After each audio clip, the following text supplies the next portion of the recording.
Hello guys, and welcome back to the channel. In this video we're going to learn how to create different images using the prompt AI that saves, solves and create. So over here you can just come in and paste in your prompts, whatever you want to create, but in this case I want us to create an image, so I can go ahead and type in the detailed prompt that I want.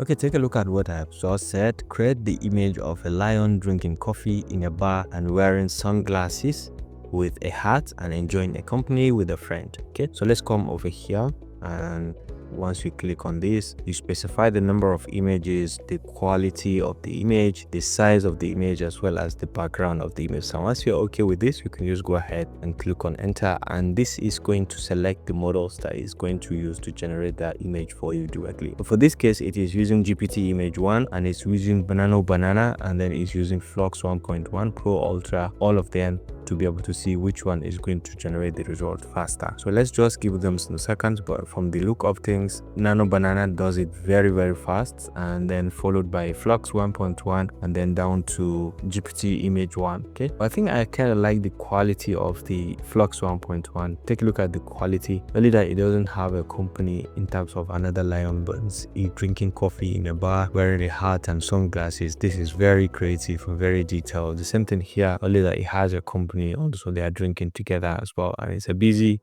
bar. You can see people behind him, and so same thing here. This one picks the exact message. It has a company and they're drinking coffee in a bar wearing headset and then the sunglasses and so on. So this is very detailed. In each case, if you click, you can be able to download by just coming over here. You can just with one click be able to download your video. Very easy and direct. I've done another one for cat as well. Take a look at the quality and the sincerity of the cat that it is showcasing. Okay, so this is the cat. This is another one. You can just hover over and then you can download your card from here, and then you can continue to do other things. So you can go ahead and try to generate different kind of images using this prompt AI. It can give you comparison with other different AI tools. If you found this helpful, please leave a like.